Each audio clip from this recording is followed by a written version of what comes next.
It has a pretty decent sound system. It actually has the speakers in the headrest too, the Bose speakers in the headrest.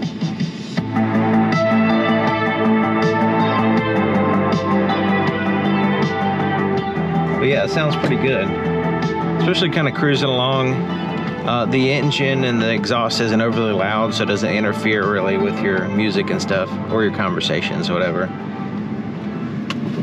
But let's go ahead and kind of accelerate a little bit, just so you can see what it's like. I mean, it's pretty, you know this vehicle is made for fun because it has the red line, it doesn't red line to over 7,000 RPMs. It's not like a super fast vehicle, but it is fun to drive.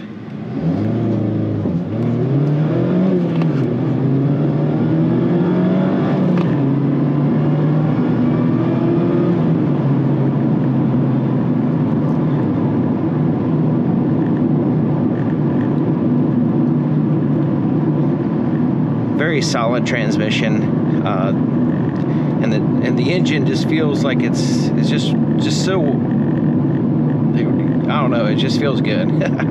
Feels good. It's not like a super powerful vehicle or anything. It's not like you're gonna feel like you're gonna lose control, especially with the traction control on. But yeah, it's definitely fun to drive.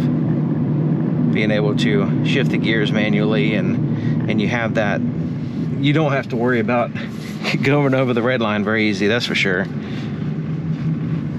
But it's kind of hard to get the RPMs to go that high.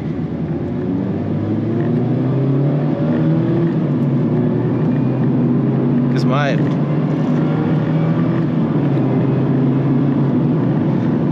natural inclination is to shift around on this vehicle like 4 or 5, you know, and I have to really push past my instincts a little bit to get the RPMs up.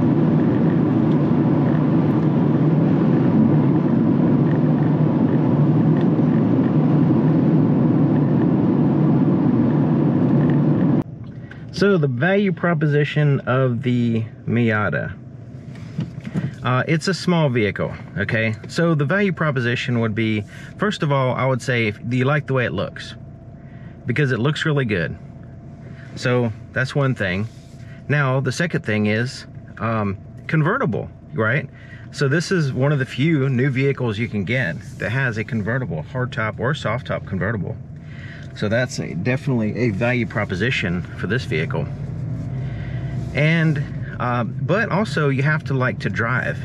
So if you're the type of person that just can't wait for the self-driving car to drive you around, this is not really the vehicle for you, because this is, you know, connecting with the vehicle, you know, the manual transmission and you know, the driving, the fun to drive factor is there. So you have to, I mean, you have to enjoy driving, right?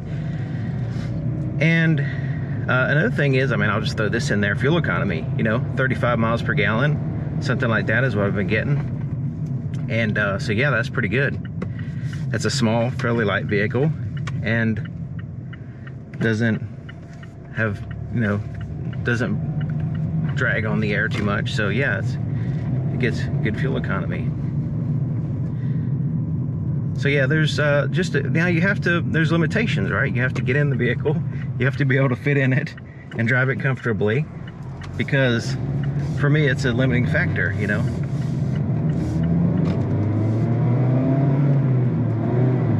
All right, part of this vehicle, that's one of the things about this, is that I'm sitting really close to the front, so the clutch is, I have to get used to the clutch being so close, you know.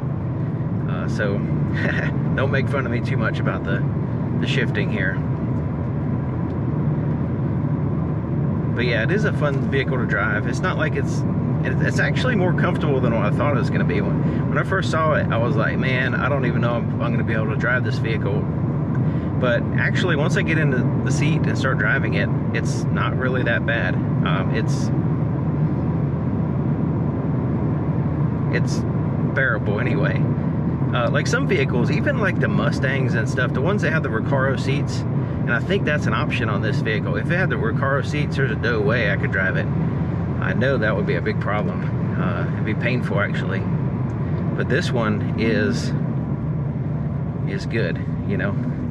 I wouldn't want to go on a long trip or anything. And it kind of like gets a little bit triggers a little bit of a claustrophobic feeling sometimes, because it's just on that edge that because I'm so, you know, tight in here. But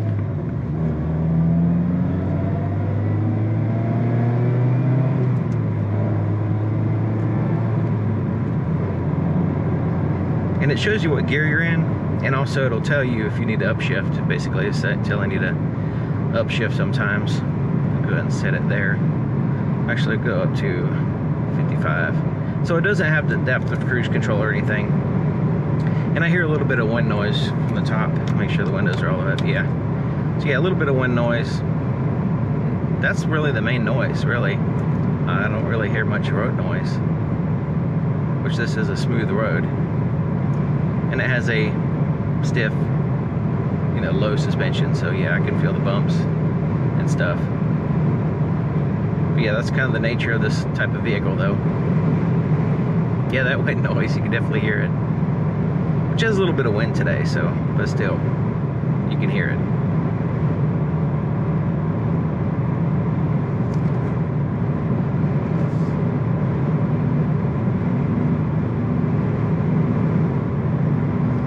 It has just stiff enough steering to where it feels good without being overly stiff.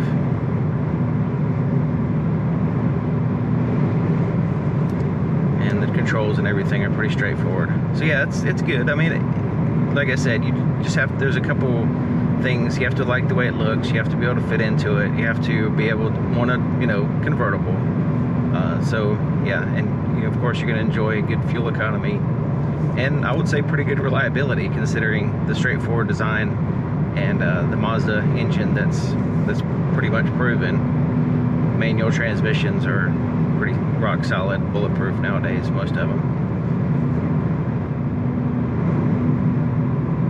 It doesn't have a lot of unnecessary, you know, electronics and stuff like that. It's pretty straightforward. I mean, this system does have some stuff in it, but it's not like it's, you know, cutting edge or anything like that.